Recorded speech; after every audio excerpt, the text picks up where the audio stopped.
Okay. The Planning Commission workshop for November 13th, 2023 will now come to order.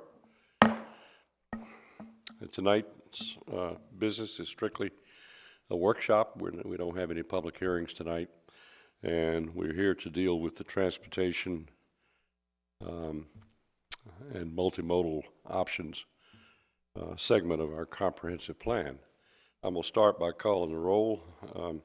Edgar Ono. Here. Warren Hartenstein says he cannot be here. He apologizes. Chip Place. Here. Farhad Shah. Here. Janet Chan. Here. Chairman Volney Ford is present, and Councilwoman Tammy Schnegus is not here. Is she in the building? I don't believe so. Okay, well, if Haven't seen her it's yet. okay. If she shows, we'll make sure she's added to the roll. Yep. Okay. Even though we're not voting on anything, no formal votes are taken tonight, we do have a quorum. Without further ado, Diane, I'd like to turn the workshop over to you. Great, thank you very much. And you probably, when you got the message on Friday with this chapter, it's still a work in progress.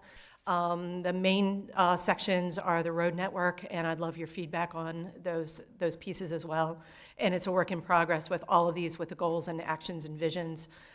But this one is, I wanted to keep moving forward. I've got plenty of content to cover tonight, and wanted to just keep rolling on this.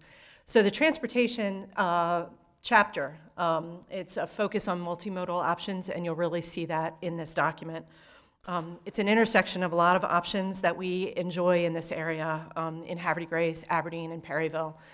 We really have a tremendous amount of multimodal options, and it's an area of really great potential as far as taking a long view with transportation.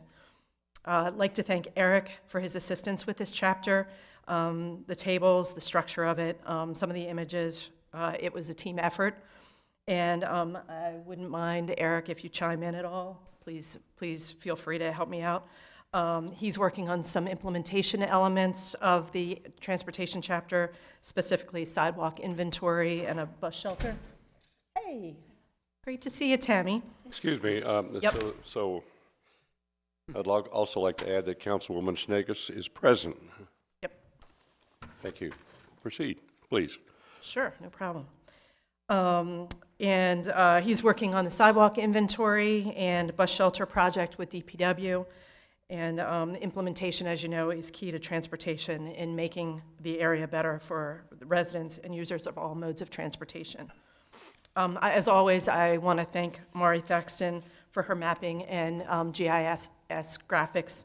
I haven't said that in the past along the way, but she's responsible for all these amazing maps and a lot of the graphic data that is provided here. So anyway, with no further ado, I'll get into the transportation chapter. It's a required element as part of the land use article. In this chapter, focused on all transportation modalities, but starting out heavy with the transit, with bus networks, MTA, Hartford Link, Greyhound even has a presence here, believe it or not. Rail service in the area, Amtrak, MARC, and the nearby stations are a great addition to this area, or a great asset to this area. Bikeways and bicycle facilities, sidewalks and pedestrian infrastructure, and then finally I talk about the road network, local and state. It's very much fixed in place, so, and it's hard to sometimes get excited about, but we have a lot of issues with the road network, and I need your help on those, that piece of the chapter as well. So, and then there are some additional issues at the end, like the local trolley that was rolled out last year for the visitor experience, parking, EV charging stations, rideshare, and different programs. So this is where we are. I show this so that we can see where we are in the framework of the comprehensive plan. Multimodal transportation's down close to the end. That's what we're working on tonight. And we have 2 additional chapters to go. Otherwise, we're putting them to bed one at a time, so, which is great. Contents of this chapter, it's very focused on non-motorized transportation. with the alternative modes of transportation right up front. As I mentioned, the transit, local and regional bus networks, the rail service, bikeways and bicycle facilities, and sidewalks and pedestrian infrastructure. And then we get into the street system, relatively fixed in place, and then goals and actions. We'll start off with the transit, bus service and rail. There's a map here as part of your document, and it shows combined all the transit overlapping systems here with the MTA bus routes. We're actually the start of MTA service down to Hopkins, down to downtown Baltimore along Route 40. To me, that's really a great asset to have in this area. Be on the outer edges, we're 33 miles away, but we have access to downtown Baltimore. Amtrak Northeast Corridor runs right through the middle of our town, and we enjoy Amtrak stations both in Aberdeen and Perryville, each 3 miles away. Diane, I'm sorry, just maybe this is a stupid question, but the train station is actually in Aberdeen. We don't have a train station in Havre, Grace, do we? Correct. No, we do not. So we claim that as ours? No. We have the benefit of them, 2 stations being 3 miles away. So Perryville, you can catch the MARC, or Aberdeen, you can catch the MARC. We're not right immediately up against it, but we're pretty darn close. So to me, it's a really great feature for the area. So we're putting this in our plan as because assets more than anything else. Because they're regional assets. Okay. Okay. Yeah, we don't do a full-blown transit-oriented development plan because we're not right here at the front door. It would be great if we did have a rail station. We did have rail station up until the 1960s. Unfortunately, that does not exist here, and I'm not sure that we will be getting one anytime soon. That's not part of the whole Northeast Corridor improvements, but we truly we benefit by having them so close to us. So anyway, and then we have MARC commuter rail service at both of those stations, and MARC stands for Maryland Area Regional Commuter. That's sent through the MTA. Here is just the bus route for the 420. This is the MTA bus route from Havre de Grace, which we're the starting point, goes through Aberdeen, along Route 40, through Harford County, into downtown Baltimore at Hopkins. And then we have Hartford Link service, which is local bus service. We have 2 routes that come through Havre de Grace. The green route is one of their highest used routes for Hartford Transit, and it's so valued that they run it in both directions, both eastbound and westbound, which kind of makes a little circulator route for us vicariously because it's coming in either direction. And so we have the green route, which goes to Aberdeen and Bel Air, and then the teal line, which runs along Route 40 and goes to Perryville. I'll show you the routes there. The green is the Route 1. That's the Havre de Grace to Aberdeen to Bel Air route, and reverse eastbound and westbound. And they start like 6 o'clock in the morning and go till 9 o'clock at night. Hartford Transit has really expanded their service and their efficiency, specifically for employment uses, and really, really lending to the transit-dependent riders that we have in this area. Within the past 4 years, with a little hiccup in COVID, they've really expanded their hours and their efficiency. They don't operate on weekends, however. And then the teal line, which is the number 5, goes from Aberdeen to Havre de Grace to Perryville, connects up to the MARC station over there, also connects to the Great Wolf Lodge and other employment centers. And apparently Great Wolf is a big user as far as their employment, their staff members actually using the transit for the area. And then it goes from the train station or from Perryville back through Havre de Grace to Aberdeen. And within the bus, there's also just the integration of options with bikes on the bus, making for some multimodal connections. I think it allows for 2 bikes on the bus to get over to Perryville. It's a way to cross without having to go on the Hayden Bridge as a cyclist. And this supports transportation choice and options in the region. And then we get into Amtrak in Aberdeen and MARC commuter rail. And I like to highlight Aberdeen. They've been working for decades now to really identify and create the station there as a transportation hub. It is the front door for Harford County to the outside world, and it should be thought of as such, as far as we receive people from all over the world there. You can leave and go anywhere from that Aberdeen station to Baltimore, to DC, to BWI, and from flights out. So it serves as a bus hub for Hartford Link service, as well as Amtrak and MARC. And Aberdeen had been the beneficiary of some really great grant funding and with different improvements being done there. And you've seen they've done some murals there, and they've done some other physical improvements. I'm not sure all their grant stuff, I'm not directly connected to it, but I just wanted to make you aware of the improvements to rail in general in this region. This is a concept of their drawing. They did do the mural, and just truly trying to expand it as a multimodal center. They have very grandiose improvements to be made to long-term, where they actually get rid of that overpass and have an underpass that really kind of makes a park-like setting with that being the center of downtown Aberdeen. And then this is just a map that shows our relationship to Perryville and Aberdeen with the MARC stations. And there's the MARC station, which is from 1905, I believe. Pretty impressive building, and they actually have a museum in there that operates, I think, on Sundays. And everybody knows that we're part of the Northeast Corridor. Just a picture of the bridge, the connector at the bottom of the Susquehanna River, just before the top of the bay.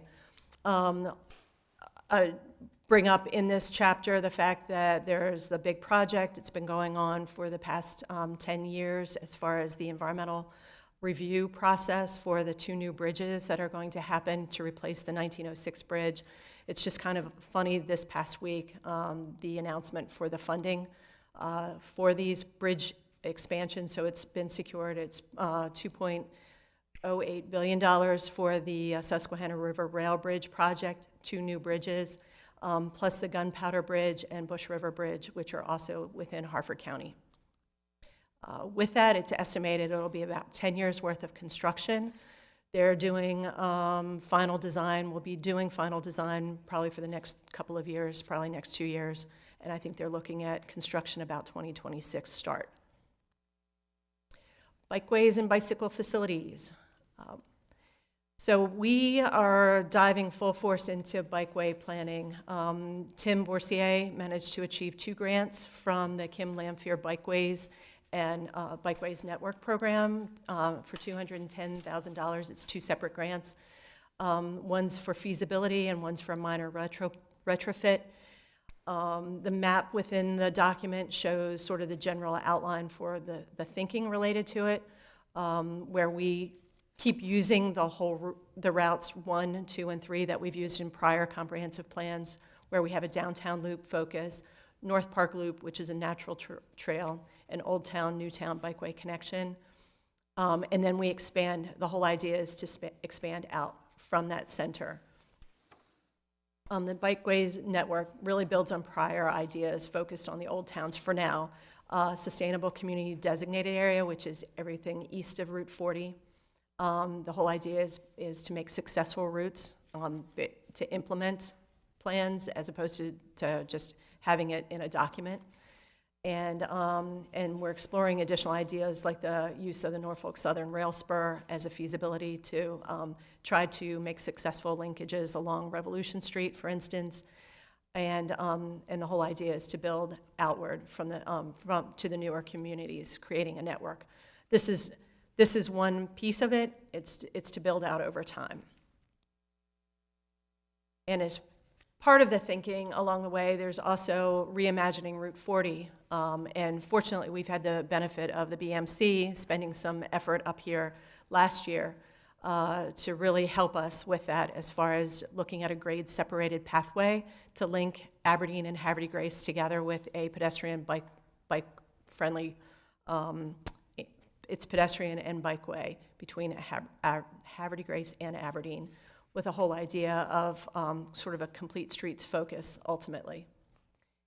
And many of you may have attended this, I'm not sure, as far as it was last February. This was just an announcement for it, for the whole pedestrian and bike concept plan. This is very early study of the area to look at the 5 miles between Aberdeen train station and Havre de Grace at Erie Strait.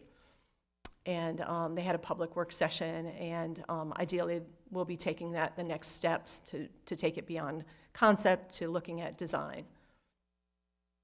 This is the study area, taking it again from the Aberdeen train station to Havre de Grace at Erie Strait, and they explored eastbound options, westbound option, and a combined option.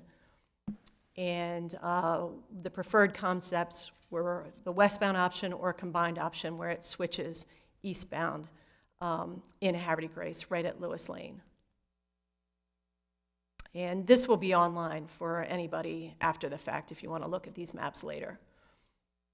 And long term, we're looking at connections to the East Coast Greenway, the September 11th National Memorial Trail, the Lower Susquehanna Heritage Greenway, Mason-Dixon Trail, US Bike 201, plus 3 National Historic Trails which converge here. And I ended up using some slides from the East Coast Greenway, looking at the whole regional interconnectivity with all of these sort of regional trails in the area. You can look at this more online to see it probably a little clearer, but it takes what from the last slide, the East Coast Greenway, the 9/11 National Memorial Trail, US Bike Route 201, and the LSHG, and talks about its relationship to this region and the whole idea of a crossing. And here's more slides from his name is Daniel Pascal with the East Coast Greenway. He developed these slides just trying to show where the links are successful through the region for the East Coast Greenway. And this is a greenway effort that goes from Maine to Florida through metropolitan areas primarily. They're trying to link up the region, almost like the Appalachian Trail, but closer to the eastern seaboard for making physical connections between metro areas. And it turns out that the Northeast Maryland section is one missing link that they're really spending a lot of effort trying to bridge. And literally, they're looking at trying to have a bikeway pedestrian bridge that ideally would align between Perryville and Havre de Grace in close proximity to the Susquehanna River Rail Bridge project, but it has to be a third grade separated pathway if it's to be built at all. Just so you are aware, there is a deadline for comment for the 2050 draft Maryland statewide bicycle and pedestrian master plan. And it's really worthwhile spending some time on this document. It's pretty forward-thinking as far as concepts around the state, but it actually includes the Susquehanna River crossing in that document in a table on like page 62. It's identified as a project. There's no feasibility study, but the fact that it exists in that plan is a huge step as far as being. It has to exist in a plan for it to ever be funded to become a project at all. So if anybody's interested in checking out that document, commenting on anything else, you can comment if you want on the bike ped connection between Aberdeen and Havre de Grace or just general information. It's a pretty comprehensive document. Deadline for comment is November 20th. Segueing into sidewalks and pedestrian infrastructure. I mentioned that Eric is part of a sidewalk inventory, looking at, again, the sustainable community area east of Route 40, primarily to start, just because there's so much effort, often with revitalization in the Old Town. This will extend beyond on the other side of Route 40, but for now, the focus is in the downtown areas. It's a current work in progress, identifying the gaps in sidewalk connections. And this just shows a zoom in on one of the inventory sheets of what's missing and what exists, breaking it up just for more manageable sections of town. They've been reviewing all of that. And this relates directly to bus shelters and access and ADA accessibility to bus shelters and just in general accessibility throughout town. Just some pictures of sidewalks and pedestrian infrastructure. Whoops. And these also lead to connections to trails, which are covered in the community facilities document. I don't go into that in this chapter, but they certainly interface. And then the local road network, I'll get into that a little bit, but that's where I kind of leave off and would love some assistance with recommended areas to really focus on. A couple of pictures. This was a neat capture that actually was done by a consultant for the city, but just to sort of get the sense of the transportation network and the road network. And from the other direction, another aerial. With this section, you go into functional classifications for interstate, state, and local road network, plus the greenway linkages and the different functional classifications of how the state highway identifies different roads and how much volume and how they are interconnected within the city. Principal arterials, minor arterials, collectors, and such. And these are all the major roadways that are identified on that past map with more descriptions for each, whether they have bike lanes, for instance, or sidewalks, the width of the right-of-way, and things like that. And just some pictures. Anybody have any? And just some photos of our roadways.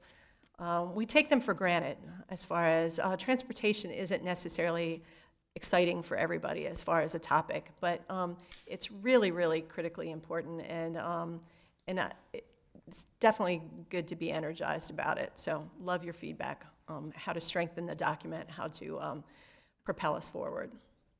So questions that I have for you as far as what's important to you, and thereby you representing the general public, and what are the problem areas. I'd love to have you guys identify them. Go ahead. So I see that the focus is, your focus is, to transportation, to Bel Air, to other proximity train stations and everything. What is the main highlight within Havre Grace? Like, I want to go from, let's say, Weiss Market to my house. What local options do I have, or what local options can you offer to an average citizen within Havre Grace? You talking from a walking standpoint or from a roadway And standpoint? any public transportation, any means. Your road system. I mean, most people are really augured in on your road system. We take it for granted that we can jump in our cars and go wherever. So, so as far as, I'm not sure I understand. No, your I question. meant public transportation-wise. I don't think we have much within Havre Grace. We have a fair amount, and I hope I can be heard. I think we have a fair amount with the bus service, the local Hartford Transit bus service, east of Route 40. It doesn't go west of Route 40, and I'm not sure that there's been an identified need for it to go west of 40. So as far as public transportation from your home in Bully Rock to Weiss, that wouldn't exist. But the whole means for Hartford Transit is to try to get people to employment centers, to shopping centers, people who are transit dependent, who don't have cars, to get to Hartford Community College, to get to Bel Air where a lot of the services are, whatever they might be. So Hartford Transit really focuses a lot on the US 40 corridor and the communities along it. But, yeah, I'm not sure, as far as stops up in those neighborhoods would be. Yeah, maybe I used a bad analogy. I don't mean me or my house to Weiss. No. I'm just giving you an example that maybe within Havre Grace, maybe, there could be a little bit of more usage or expansion. If offered, I'm sure citizens will use it. I was going to say, it's not, Havre Grace doesn't operate it. It's Hartford Transit. So as far as demonstrating the need, but But anyway, we can certainly explore it. Go ahead. So I have a couple questions. I was looking on your map of all the bikeways, and there's a blue one that's coming from Perryville over this direction, and then it goes up, down, across in the 40, and then up Chapel Road. And I don't understand why, when you have a path that's coming down that way, why that's not going up Superior into 155. Why is that not? 155 Hill is such a challenge. There's very little right-of-way that can be expanded safely. You have some really challenging site distance issues, especially at the bottom of the hill. And Folney's brought it up in the past as far as the tunnel where the CSX goes over. We don't necessarily want to encourage people to walk along there. It would be ideal if we could capture aspects of it and create a long-term plan, but it's very, very challenging. You have grades, you have hard rock in there. It's next to impossible. A lot of, with the trails, we look at going north of that and swinging up behind the neighborhoods and avoiding 155 Hill, just because you really, I mean, there's no real ability to retrofit through there. Okay. My other I mean, question the grade is like an 8% grade. It's big. Yeah, I know. I've seen people bike down it. I wouldn't want to be flying down that hill, but you have to be a pretty seasoned cyclist to do that. So that would also, along those same lines, for a walking sidewalks, you're probably not going to encourage that along that road either. Is that correct? Yeah, I'm not sure there's right of way. So therefore, this is my concern then. I was actually thinking that was probably all what you were going to say. Right. So my next question is, we need to make that a beautiful side of the road, because that's an entrance. That's to me, that's the main entrance into Havre de Grace. And if we're not going to have a sidewalk, which would allow you to have a greenway, bushes, shrubs, trees, along the side like a typical entrance would be, then we have to have some sort of acknowledgement that this is pretty, you know what I mean, or lovely, because otherwise we're going to have parking lots alongside the road as people put businesses in or do whatever they end up doing, and it's not going to be, it's going to look, your video that you showed us the last time has really been on my mind a lot. Good. So it's on you. I think it's it makes you look at your all your different. home. Yeah. The whole thing, I think, differently now. And so I'm thinking if we can't make that beautiful with sidewalks and a walkway, that would be beautiful. We need to do something along those lines to make that, and to not allow the parking, the Route 40 look Right. to come into that roadway. So I don't know what that would be. I have absolutely no idea, but I think it needs to be addressed. And I actually think it's one of the first things we should be addressing, since it is the entrance coming into the city from, nobody goes down 95 and gets on 40 and comes into Havre de Grace. They come up to the 95 and get on 155, if they're on the 95 is what I mean. Mm-hmm. So 40 is the corridor for that road, Right. but 95 is an interstate that, if we're going to want to make our city beautiful and keep it beautiful, I think we need to also address that. Right. As far as the gateway. Yeah, it is a gateway. And my next thing that I think is hugely big is if we, and I wrote this and I sent it to you, but I want you to just hear me say it. I think we were talking about the last time we had 2 or 3 pockets that are not part of Havre de Grace. They're part of the county. I think that needs to be addressed somewhere soon, because otherwise they're on their own plan, we're on our plan, and it's like, how do you reconcile those two things when you're trying to come through and do things? It needs to, if we're a city, we're a city. We shouldn't have a county section in the middle of it that doesn't belong to the city. It just doesn't make sense. And I understand over the growth of the city, that's what happened, but now it's time to address it, I think. Are you speaking specifically along Maryland 155? Mm-hmm. Okay. Yeah, exactly. I don't know about the 155 towards the river. I don't know anything about that county area over there, but I mean, the part from the 155 over, I think that should be addressed. We're talking two different but very important things, and I think when it comes to what we call the enclaves, Yeah. we've still got the residential segment of this plan, right, to go. The housing. Yeah. Yeah. And I think we can jump into that one during that segment, correct? Yes, and we can also go back and revisit it through the land use chapter, which Okay. was the first one. Now, back as to well. the transportation, which is what we're here for tonight.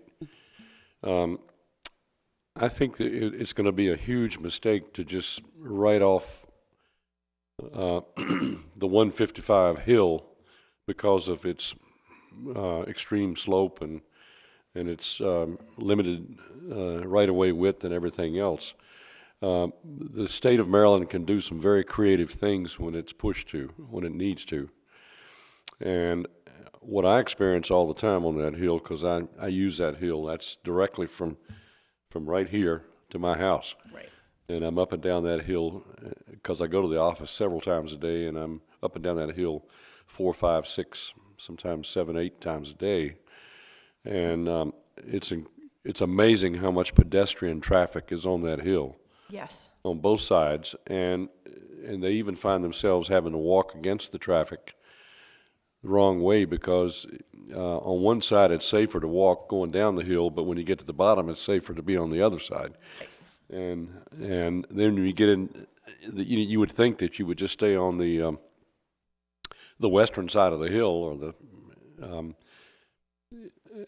the whole way down, but when you get to the bottom, you got a conundrum. What do you do now? Because there's absolutely nowhere, and you're in a tight curve with cars coming around you, and they don't even know you're there until they're right on top of you. I'm just, it's a terrible accident's going to happen sooner or later if it hadn't, and I'm sure it's happened in the past. But I've even seen mothers with baby carriages coming down that hill. I have too. And the problem is that there's a significant segment of population that lives going up the hill and at the top of the hill that do not have automobiles. Right. And their convenience store and their liquor store and everything else is at the bottom of the hill, and they got to get there.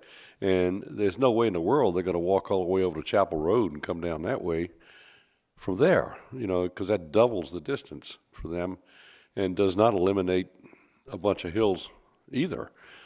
And it also, that route does not have sidewalks either. And so, show me the sidewalks on Chapel Road, at least. Oh, yeah. So it doesn't matter which way you go, you're not going to have any sidewalks. And and you're going to have either narrow streets or you're going to have streets with automobile parking along the side where you got to walk in somebody's yard or you got to walk in the street around the automobiles. Now, where pedestrians have a hard time, so do bicyclists. And then it brings the question, you really got three kinds of traffic. You've got, of course, pedestrian, you got bicycle, and you got vehicle. And I've often wondered, and maybe Chip can answer this question because he's into bicycling. I don't believe you have a motorcycle, do you? No. Okay. Is it smarter for us to combine bicycles and pedestrians, or is it smarter to combine bicycles and automobiles and heavy trucks when you're in a rather tight situation? Which is safer? I'm sure that the person on the bicycle would rather be around pedestrians, but what about the pedestrians? So I think that there's no way 155 Hill could accommodate a sidewalk on both sides. And I'm not sure what you would do at the top or the bottom to transition that into a wider passage. I just don't know what, as I've written, Right. the only real answer is to tear out that Stone Arch Bridge and put in a much longer span with a pier in the middle and take 155 and split it. and make enough nice wide room down there to put in a safe intersection where everybody can see all the way up the hill from the bottom. And you can even separate the lanes of traffic in a much safer manner. We're talking millions of dollars. And until that stone arch viaduct is gone, or that arch bridge overpass, there's really nothing that can be done until that thing is pulled out of there. And that is the, you know, the stumbling block is really that. And it would involve a taking or two. But ask the people in Aberdeen about takings when they did Aberdeen Thruway. They did all kinds of takings up and down through there, just to put in the sound barrier walls. I think that our comp plan, it really needs to not just ignore 155. We need to treat 155 as something that needs to be met head on. Okay.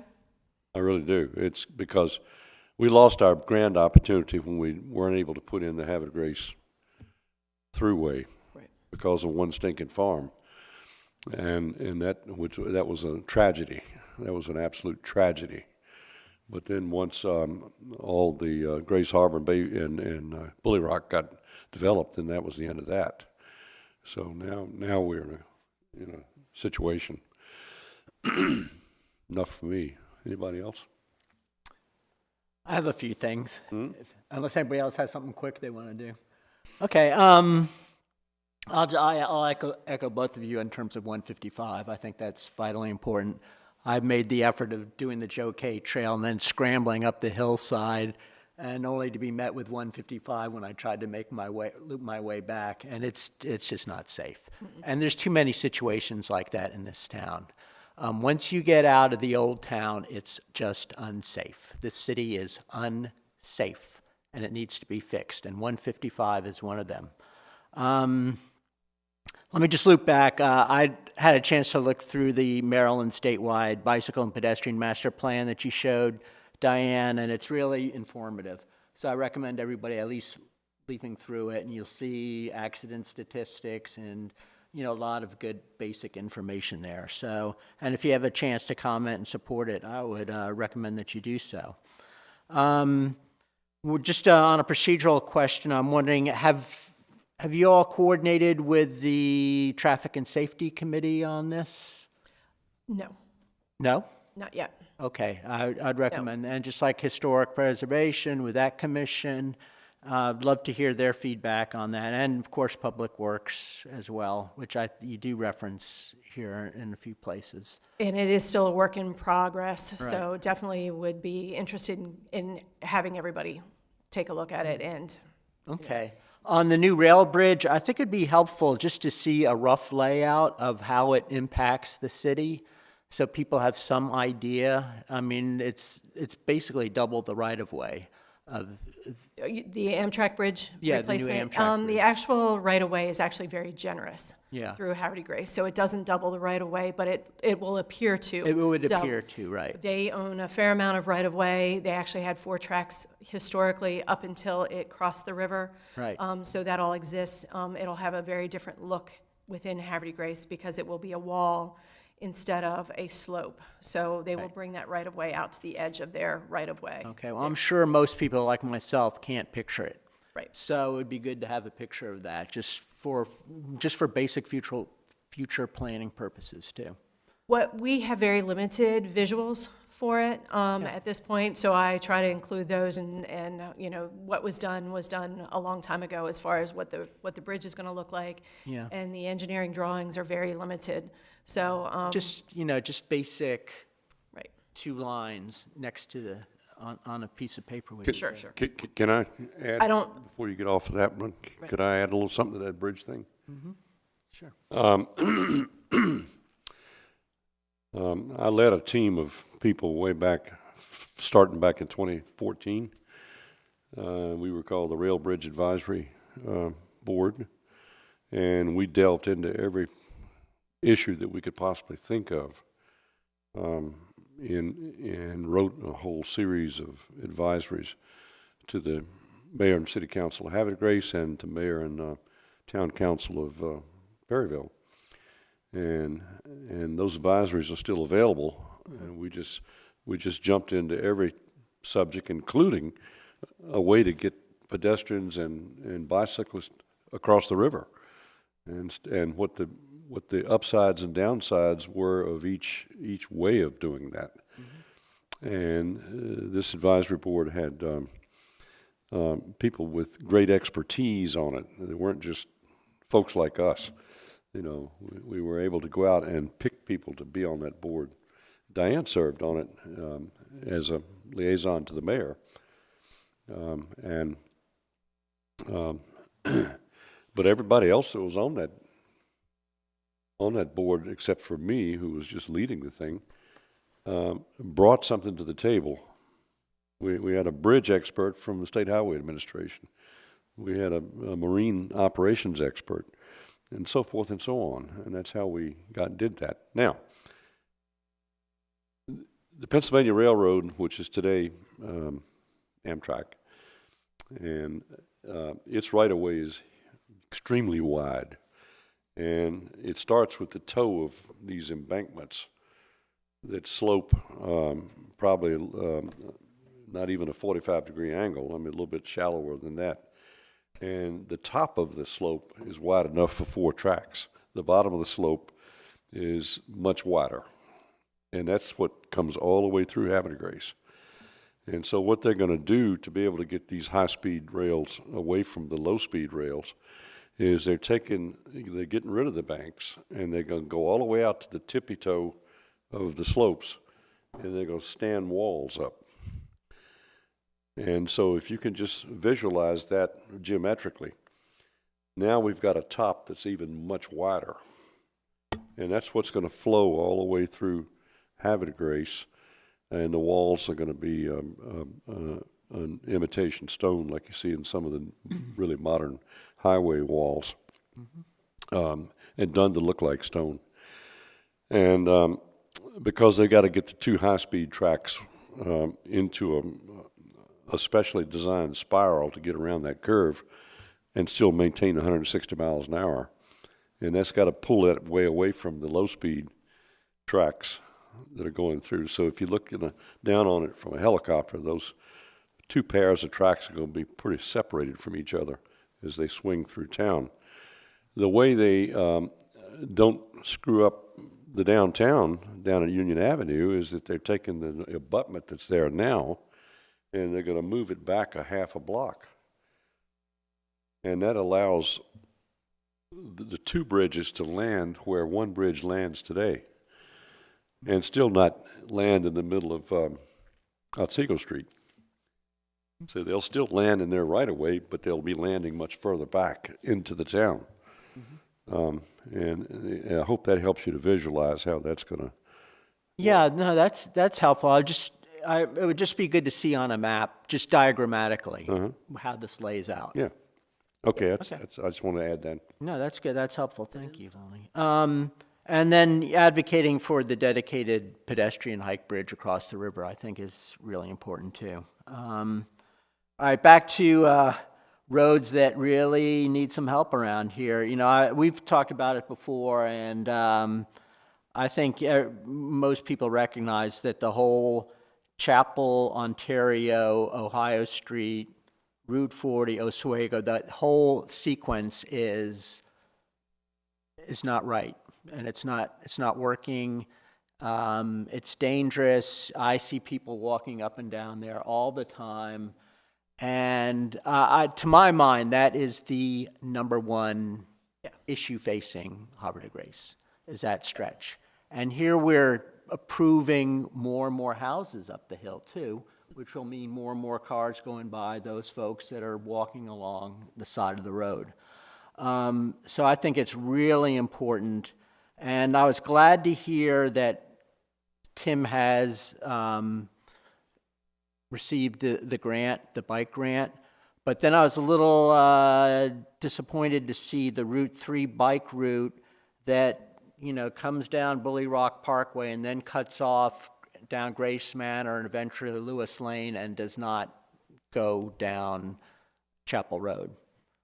So there has to be, this grant has to provide the basic study to make that full connection and talk about only the difference between bikes and, you know, and under state law, bikes are treated more like cars, but they need their own separate bikeways. And, you know, the State Department of Transportation, they have multimodal guidance. And usually it's typically a 10-foot wide, where it's a shared use, 10-foot wide pedestrian bike. And so that is the basic minimum. And you could accomplish that. You have the right of way along there. You just need the will to do it. And that just has to happen.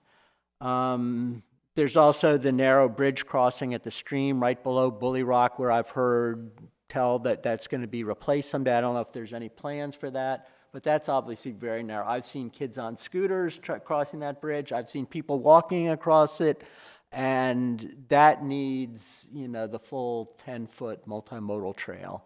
How Bully Rock Parkway got built along Chapel Road and up further towards 55 without a sidewalk or without bike lanes is unfortunate. The one that runs along Scenic Manor and down to Bay Vista, right, or Vista Bay, that's not adequate, really. And I rode up and down there on Sunday. None of that's really adequate. And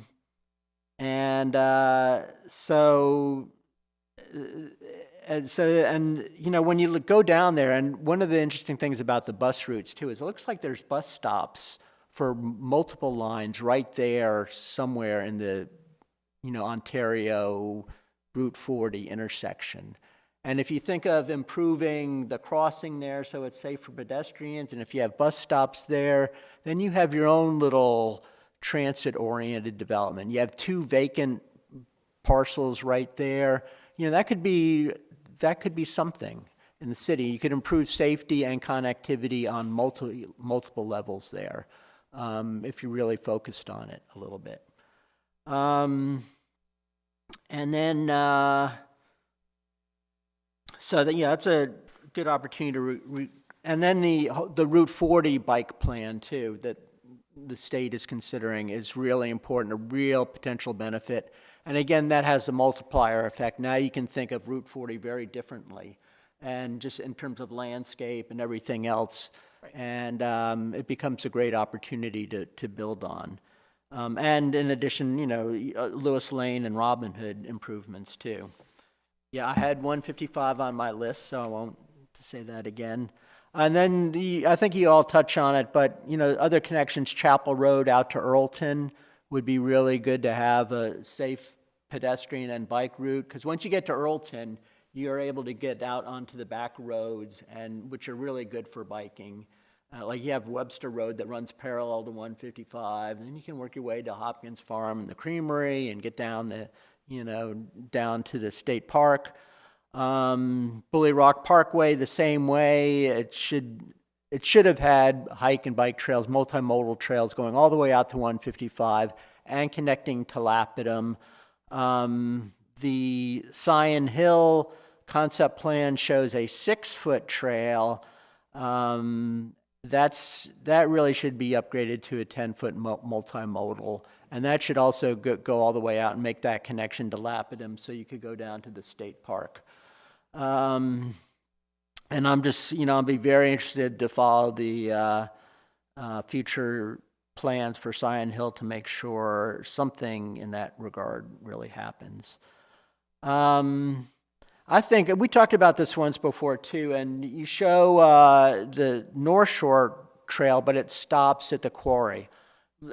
Also in terms of, you know, long-term thinking, I would show the path that goes straight through the quarry and all the way out to Susquehanna State Park.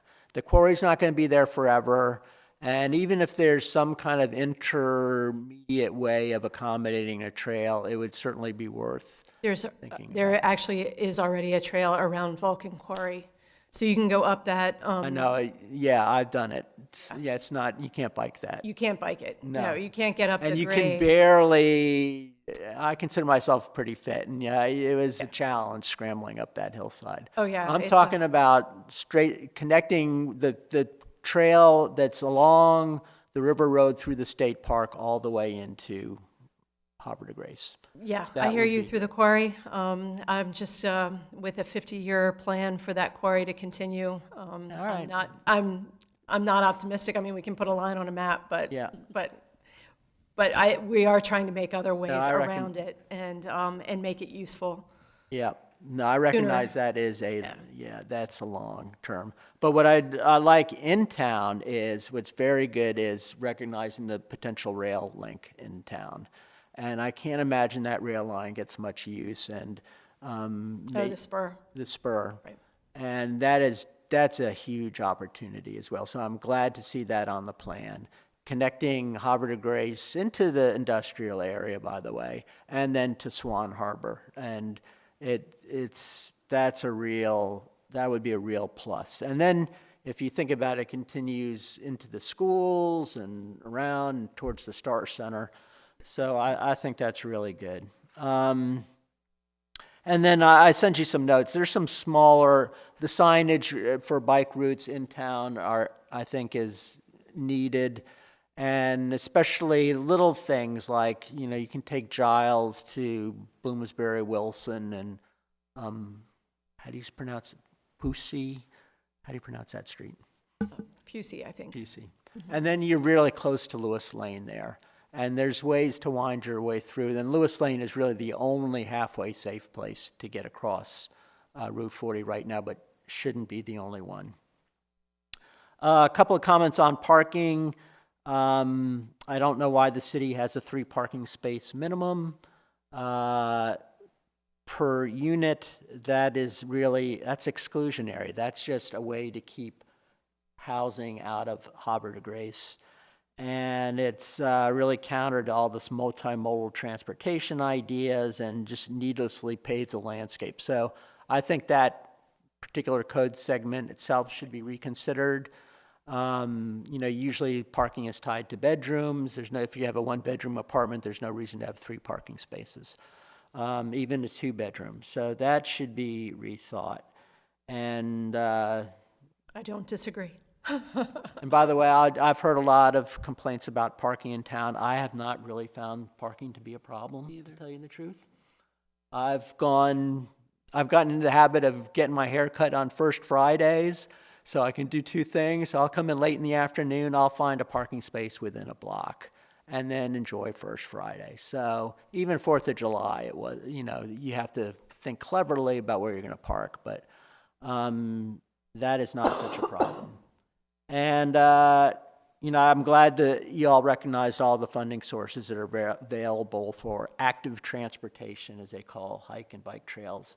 And I hope the city continues to look for those funding sources, but also look to new development to provide some of these things too, which they haven't really done as much of as they could. So those are my comments, but you all have these. Did you send them to me? I Or sent them- do you send them to Eric? I sent them to Eric, you, and Tim. Okay, today? Yeah, Okay. hopefully I you got was, them. Did you get I them? was busy putting a presentation together. No, so. that's all right. No, I was late in the day, and I'm sorry. I should Yep. have. No, that's good. I'm just, I should have, and maybe we all should try to get comments to you much earlier, so at least so you can consider them. oh, no, this came out on Friday, so as far as, I don't anticipate, I'm grateful for the comments and that you've gotten a chance to read it and contribute to it as it's a working document, so. And maybe it would be great to have, almost like a committee looking at, refining ideas for Maryland 155 and Chapel Road, as far as you guys defining it. I can't write this whole thing, so I'm happy for other people's ideas and trying to flesh these ideas out as far as reaching in and really kind of, building on those and the momentum of this as a document for laying out a plan forward. And absolutely, as far as street and traffic safety, aware of the issues that are raised in that group, but definitely needs to go through them as well to make sure that what they're identifying is reflected in this document. So Well, I know since we have a grant that's studying Chapel Road, it's very timely in my mind. So I hope, neither of these bikeway grants are studying Chapel Road specifically. really, No, not, it's to extend from the downtown and the ideas that were built into past plans. And we can certainly look at the mapping for extending. I was building from what had been there, carrying it forward, looking at Chapel Road if you want to map things differently. But to my knowledge, the feasibility study isn't necessarily going to go up towards Chapel Road to that degree. I thought Sure. I thought it was specifically for that. Half of it was in town and the other half was Chapel Road. Maybe I'm mistaken, but And I'll go back through. And by the way, Chapel Road through Ontario Street down to 40 is on the county bike plan too. So it's not on ours. So Okay. I hope that's really No, yeah. cleared up. And you could have both routes too, but one down through Grace Harbor, but something needs to be done on Ontario especially, downhill from Tidings, but along the whole of Chapel Road. Please send this to me and refine it. Please mark it up. I can't know everything. Yeah. So I am very happy for this kind of feedback, to know that it exists in Hartford County's plan. You know, it's a lot to produce these chapters, and trying to make it, I'm counting on you guys to view it and flesh it out. Okay. Consider mine as just the skeleton, and you're putting the meat on the bones. Okay. There's a brief section of Chapel Road that that begins just above the railroad crossing and goes up to about where Grace Harbor and Bayview Estates streets cut in. And that section right there is interlaced on left and right with county land that's not city property. But the serious problem right through that little short section is that individual homes' property lines meet at the center of the street. That's the old way it was. They're In other old words, rural roads. huh? They're old rural roads that That's still right. are owned to the center line. And basically, the Yes. county would have a right-of-way over the individual property owner's property, you see.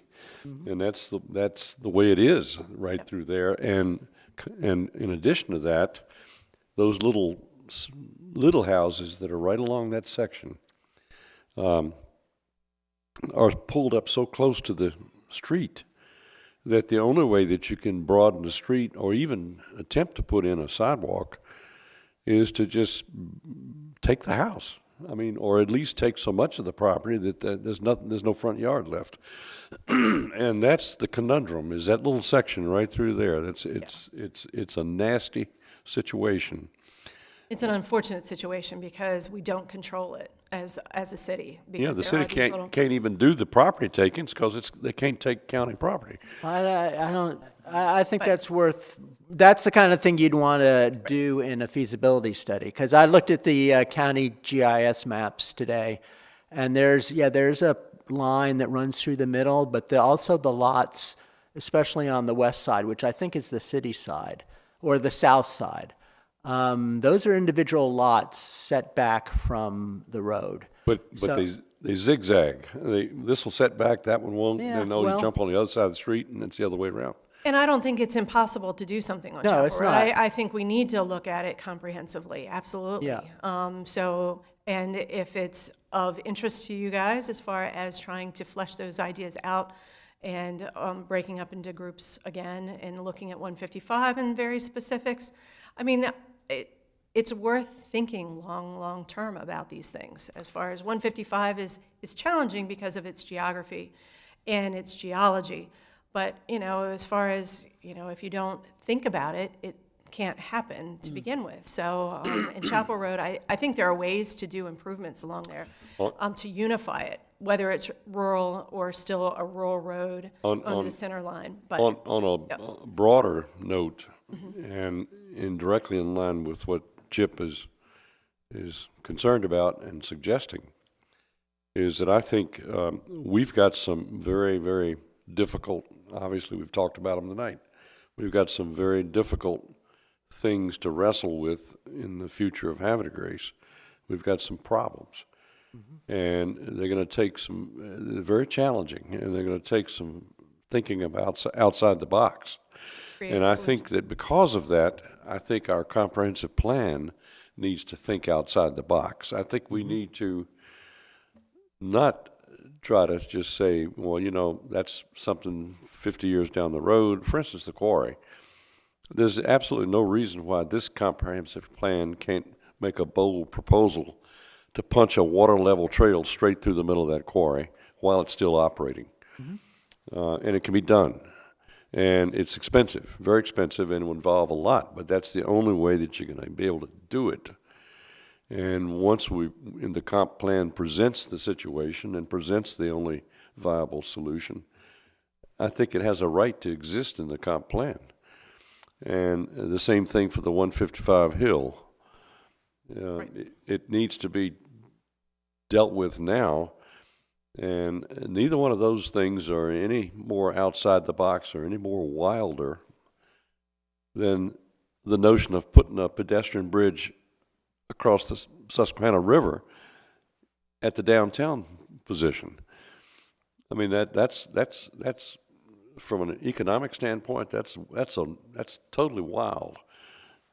And you know, it would be almost as expensive as one of those railroad bridges, you know, to even do that. But there's a big pressure to see it done.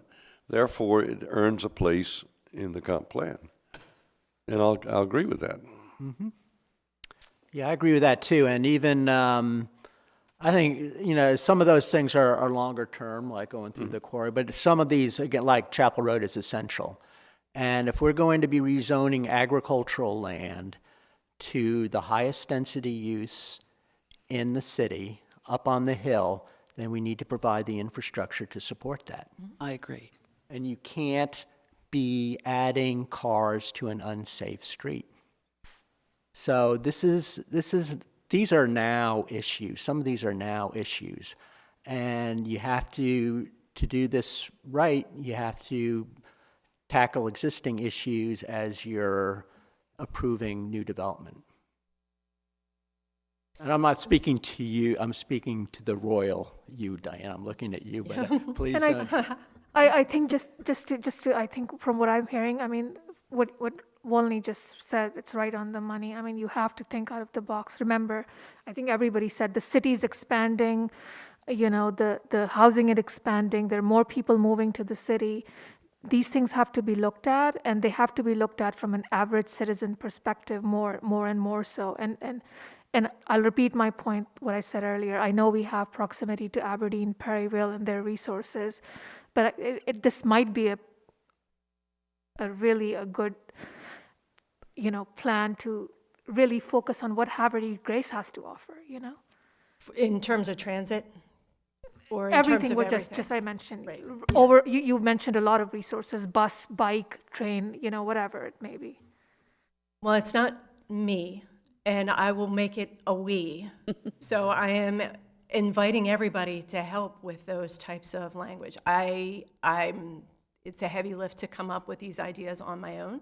So I am fully hoping that you guys will dive in and participate then and write sections then. And maybe we divvy it up as far as how, and taking it and conceiving Chapel Road and where you want to see connections go, and draw it out so then we can formalize it in a GIS drawing. 155 Hill, what do you envision? Transit ridership throughout the city, as far as exploring that with Hartford Transit around town. You know, what are you proposing? What's the scope of that? Let's identify those things. Don't look at me to do it. Let's figure out how we do it. That would be very, very helpful, because I will sink under this pressure otherwise. So, anyway. I have one more question, and it's just about the Lewis Lane. Can you explain the plan for Lewis Lane across to where, I know they're putting in something there on the corner, but there's the residents up there are like, Yeah. they're beyond themselves, 3,000 cars a day. are going down the road. And this isn't a development. So what is the plan? It ended up being a connector through neighborhoods, kind of after the fact, and connecting and making a quick shortcut Right, through a right. neighborhood. So currently, right now, in lieu of 155 Hill, as far as bikes and pedestrians, Lewis Lane has been identified. It's got a safe crossing at Lewis Lane and Route 40 for pedestrians. Okay. And, oh, you're flipping through it, distracted me. And it actually is the way that East Coast Greenway sends people to get to 155 through there, because it's a shallower grade for getting up there Right. with safer connections and trying to forge 155 Hill, which You're is talking about bikes though, right? bikes for East Coast Greenway, but also for pedestrians. And the whole idea is to maybe you have sidewalks through there and make the physical connections that don't exist along Chapel Road, to make those connections through there, but also looking at Chapel Road in its entirety for making, not just through there and getting how the East Coast Greenway is now identified through that neighborhood from a safe passage, but extending that and looking at Chapel Road I can say that as I think it would feasibility be, for, I think it would be, I'm not saying to do this. right. Do not hold me to this. But if you were to stop the traffic from being able to go through that way somewhere and leave a bike path, pedestrian path, it would be even safer. Right. Because right now they're dealing with the traffic and people parking on the roads, Scanning and it's through there. not safe. The problem is the fire department would shut you down quickly because they can't trap that entire neighborhood if you blocked it. Then if you had a stalled train and a house is on fire, they can't get to it. I know they've done this in Bel Air. They Yeah. put a gate, like a gateway, Oh, you mean, yeah, the fire department can get through, Right, but yeah. I don't know about that. yeah, I know what you're talking about. It's unsafe for bikes right now. If I was to, I don't know about you, you would be the one to speak. I rode up, it's Sunday, because that is the safest, but, you know, they have those little roundabouts there, where you got this traffic calming. Yeah. So I was riding up my bike on one side, some guy was so impatient that he came around the other way into the head-on traffic route just to Oh, get wow. past me. So couldn't wait for me to get through that little circle, had to go around the other side of the circle. Now, the mayor's actually, I heard him cite that road once as an example of bad planning in Havre de Grace, that road, you know, was not anticipated to be the connector that it Just it turned really out is. that way. And- Well, the thing is, with it, a connector is needed through there. Yeah, oh, yeah. Yeah. It would seem that there should be some other path that a road coming from the interchange at 155 and diverting at least half of the traffic off of the hill and bring it over to, bring it down to Route 40 or to the other gateway to the city, Through by Bully Rock and Greenway. by some other method. That Bully, was, Bully Rock, open the gate between Bully Rock and Greenway Farms. in the early and bring everybody 1990s, way. that was the exact path. I sat right after the city hall was built. I sat in a meeting. There were three of us in the meeting. There was myself, and there was Mayor Gunther Hirsch, and there was Neil Peterson, who was the director of the State Highway Administration. He was the top person in the administration. And the three of us sat in this meeting. And Peterson was saying, we were saying there was the only way that we can get rid of the 155 Hill is to have this Havre de Grace Thruway. And we had this beautiful path for it. The only problem was that it took, it skirted the very lower part of the Green property, which was in a trust. Because of the easement. And Green had put that thing in a trust to block Havre de Grace from expanding. He did not put it in the trust to save the farmland. He put it in the trust to block the city. And Peterson said, I won't tell you that that trust can't be broken, but it would almost take a full act of the state legislature to break it. And we said, well, what if, he said, you're going to have to come up with three routes. That can be one, but you're going to come and give us two other alternative routes. And I said, there are no other alternative routes. There's nothing. He said, but you still got to that's our rules. You got to give us three routes. And so I said, what if we can't, and what if we just go ahead and lay in this right away, all the way through with all these future developments? We just say, okay, you want to annex, fine, but you got to give us this right away. And the right of way will come to a point and stop right at the green property. It's like an arrow saying, you know, break the trust. And he said, well, I hear what you're saying, but we're not supposed to do that. But I said, but what if we did that? And everything was kind of clicking along until Mayor Hirsch just said, I don't even want to mess with all that. Forget it. And that was the end of that, and we lost it forever right then. That was that meeting. When that meeting was over, Havre Grace its goose was cooked for the next 100 years. But Bully Rock Parkway has bypassed that now. Well, yeah, but it didn't know what we were letting it come straight down 155 and then sweep just above, right through that cornfield, just above Grace Harbor. I mean, just above Grace Harbor entrance. Okay. And just a very gentle curve around, and then it would cross Chapel Road, and then it would come out down on Route 40. And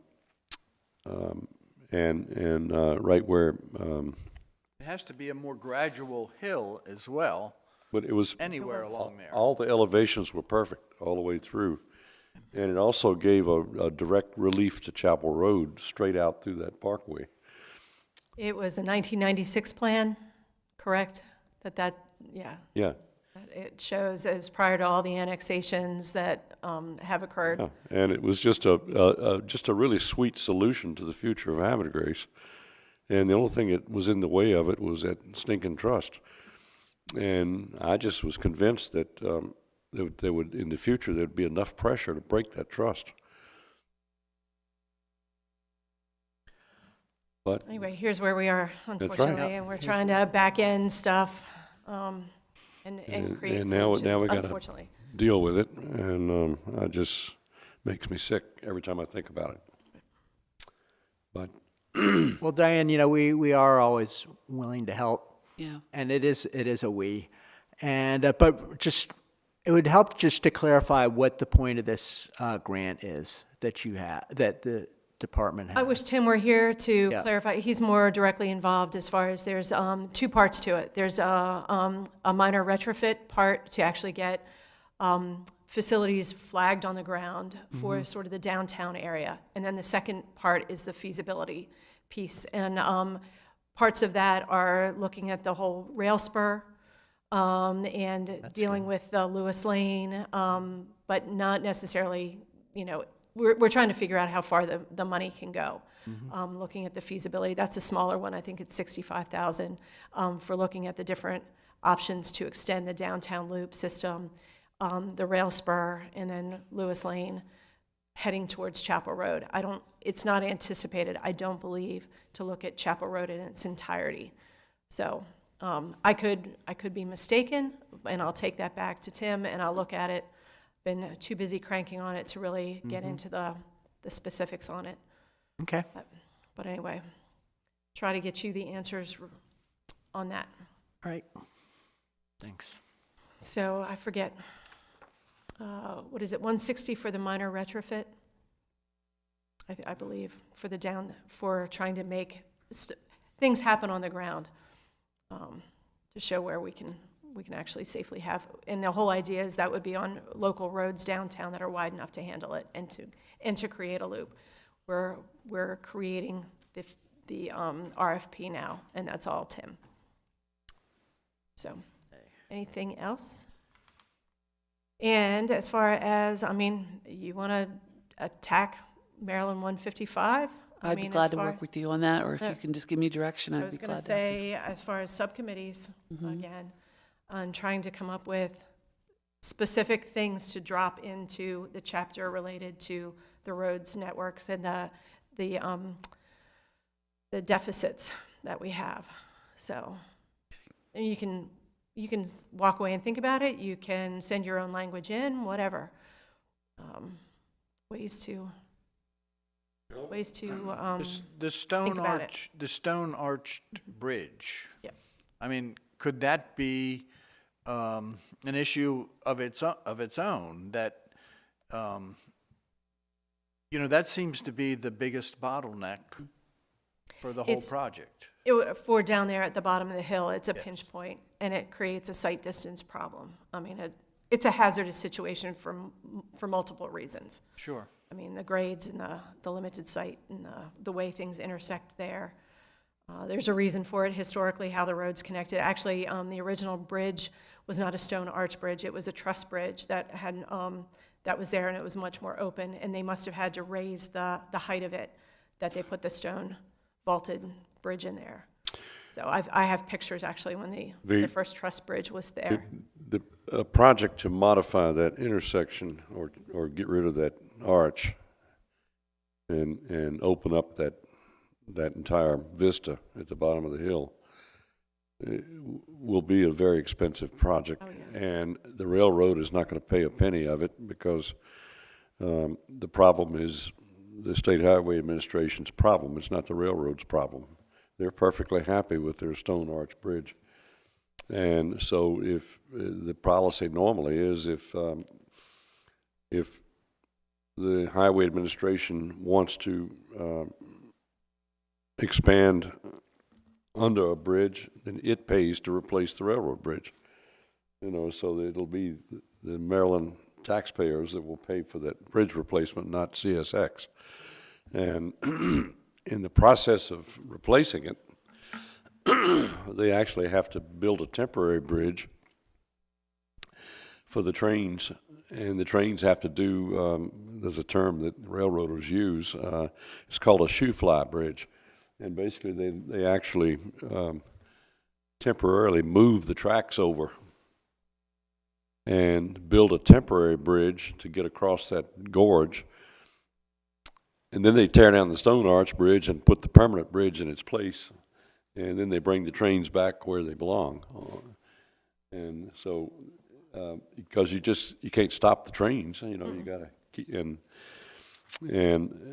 they're not, the railroad's not going to want a permanent wiggle in their tracks. They want to be able to come straight through there, just like they do now. And so that's what they have to do. They have to temporarily realign the railroad right away on a temporary bridge. How far is it from that bridge to the cemetery? Well, Which cemetery? There are a couple that converge in there. There's St. James from the top, and then there's the Cedar Hill from the bottom. I would think it would be the Cedar Hill from the bottom, because 155, you come down the hill, you go under the bridge, and then you go back up a hill. Angel Hill. Angel Talking- Hill, I guess. When you So- hook into Ohio Street, that's Angel Hill Cemetery. So it would seem to me that if there was a way to cut off that corner, there is, and it's going to involve taking that house. There's one dwelling sitting there. so what? And that happens. I mean, that's what eminent domain is all about. But the person is justly compensated, and Yes. and they'd probably be better off anyway, because right now they don't even have a driveway. Yeah, and it's not much of a house. But and essentially, the corner of that hill needs to be just completely removed. And there's not a whole lot of, a new bridge could start about where the stone viaduct starts on the river side of the bridge, but it's on the inland. inside part of the bridge. It would need to be expanded tremendously, and that would then allow a very gentle curve coming down the hill and up onto Ohio Street, a much more gentle turn through there. It could be separated with a Jersey wall and everything, so that a runaway truck doesn't flip over into the intersection like has happened many times. And there's just a whole bunch of things that can be corrected by pulling out that bridge. A lot of things. So I'll tell you what I'm going to do for you, and this will be my little part. If I could just get a simple Aerial? aerial view of that with your GIS, Yep. then I can basically on that, and without a whole lot of, you could just do it in black and white. Then I can, right on top of that, I can overlay a new bridge plan. Sure. And we can talk about that as far as the different layers you need on it, as far as And like and then what I'll hydrology. do is take, and show the different lanes of travel and everything.